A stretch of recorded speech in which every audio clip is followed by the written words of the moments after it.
6:48 here this Wednesday in our Sunrise Smart Start. We began to check on that bitter cold forecast with James Gilbert. Yeah, the temps very close to zero, but the wind chill is already well below that. So to get you prepared to head out the door, James. Yeah, look at these numbers. Honey Falls -8 for current temperature. South Bristol at -5. Canisius there as well at -5. There you go, Livonia. So impressively low temperatures, calm winds, clear skies, a light snowpack, all the ingredients for a rapid cooling, which is exactly what we've had through the overnight. Starting to see some sun, and yes, there's the clear skies. Swing out to Wayne County, Sodas Bay there. A brilliant blue, crystal clear for you to start off on this Wednesday. If you are heading out and about, this is what you dress for, just about everything. Now, note 0%, that's the chance for snow. We're not getting any today with the clear skies. Clouds increase overnight, and look at tomorrow morning. Mid-teens, that's a little bit better, so 15 degrees warmer than we are now, at least for most spots. We'll take a look at the 8-day forecast at the end of the show. Brendan, Michaela?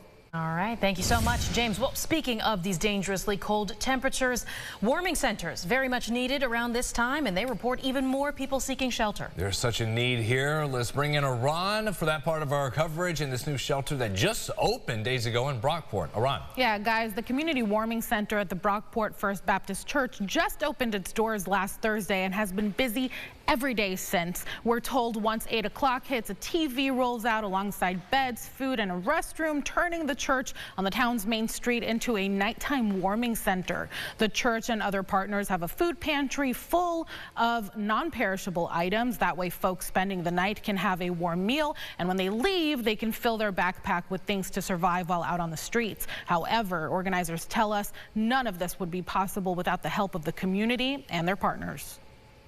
We open up at 8 p.m. and then we have an overnight warming center until 8 a.m. in the morning.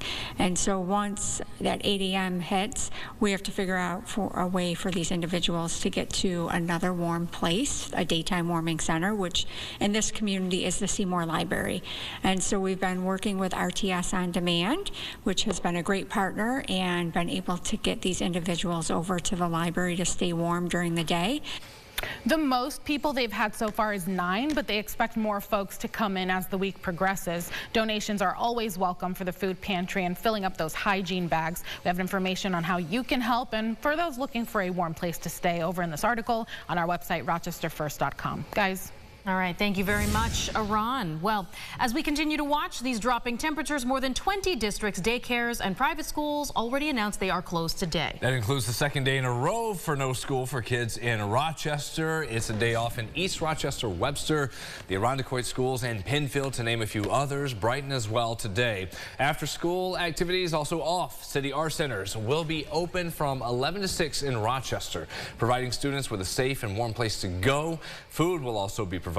For the high schoolers, Regents exams scheduled this week, they've been postponed. Anytime we deal with a day like today, reminder, you can always find your school closures, delays, any updates related to daycares as well that we hear from them at rochesterfirst.com. Sunrise traffic here at 6:51, and another check from our Greater Rock Sky Eye. Traffic volume building there, picking up, but moving along just fine at speed. On our map, we've had one issue at Winton and Blossom. That's the only thing on our list for right now. We'll check that again at about 7:25 during CBS Mornings. Well, we turn now to some breaking updates overnight. Several buildings in the town of Ovid, nothing but rubble today after a massive fire at a well-known grocery store burned throughout the night and into this morning. The flames started at the Big M grocery store. Several buildings there collapsed as the flames ripped through the strip of Main Street. More than 200 people at one point left without power and heat as multiple agencies from around the county rushed to help. There were more than 200 first responders on site at one point, and neighbors who live across from the store say they were there about 10 minutes before they saw it go up in flames, and they just say the sight was devastating. Increases the stress level for everyone, but what's most sad is anyone who lost their homes in this fire on the coldest night of the year. This is impactful for everyone. It's very, this is where the community goes to shop. Firefighters cleared the scene after about 11 hours. They say they'll be back out at 9. Most of the buildings could not be saved. They've been demolished. Only the old barbershop building remains with some damage. Well, a Rochester police officer is off the job following an arrest by Greece police. We are told Nicholas Romeo was arrested January 7th facing harassment and sexual abuse charges. Greece PD says that they'd received the complaint at the end of October accusing Romeo of having unwanted sexual contact with another adult. Meanwhile, RPD confirms it was aware of the off-duty incident in early November and then ordered an immediate and internal investigation. Romeo suspended with pay by November 6th, and he has served with RPD since 2006. The investigation is ongoing. New this morning, just announced some brand new features coming to the Lilac Festival, the 127th festival this year. Yeah, so much to look forward to here, including the 2 free walking tours, now going to be giving those festival goers some insight into the history of the area. Also, a first-of-its-kind non-alcoholic bar, the Zero Proof Social Club, serving mocktails as well as non-alcoholic wines, beers, and spirits.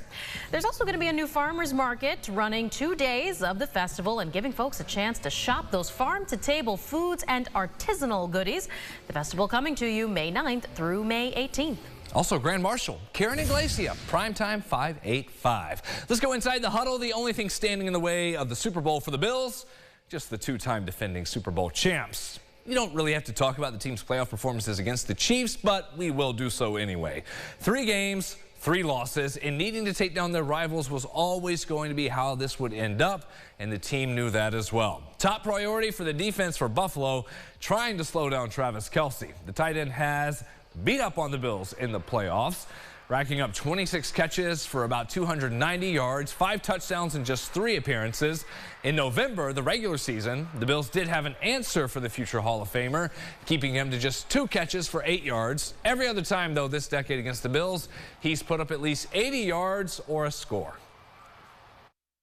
He's going to go down as the greatest tight end to ever play the game, you know, and the thing that's unique about him is no matter what the regular season looked like, he shows up in the playoffs. You know, you talk about the greatest competitors, you know, in any sport, that's what they tend to do, is they show up in the biggest moments, and he does that.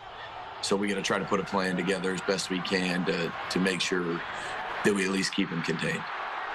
We'll see how it plays out, ramping up what was already a huge week of Buffalo Kickoff Live. First show tonight at 7, a full hour there. Back for another hour tomorrow at 7, and then Friday again, right after golf. That season getting going here on News 8. That's at 8 o'clock Friday. Ready for the Chiefs. A little bit different than the usual X's and O's, but Thad says it'll be the same great taste. Buffalo Kickoff Live, 6:30 Sunday. That's the actual kickoff, Bills and Chiefs in all their playoff glory. You can only see that here on 8. And when it's done, we'll talk about it. Who's going on in New Orleans, who's going home, as we get ready for the Super Bowl matchups decided there Sunday night. Such high stakes. Soon enough. I had dinner with Dad the holiday party Saturday. Yeah. It was nice and calm right then, able to breathe. Yeah. The calm before the storm, as it were. Yeah, exactly. Now we deal with the chill in the air. You know, I think of an analogy about this cold air. You ever eat really spicy pad thai, and you have a couple of bites, and it's like, okay, I can handle this. And then after 3 or 4 bites, it's like way too hot. Yeah. You can't handle as much as you think you can. Thank you for joining us on News 8 at Sunrise. Follow News 8 wherever you are on RochesterFirst.com, Facebook, X, and on our app for news and weather.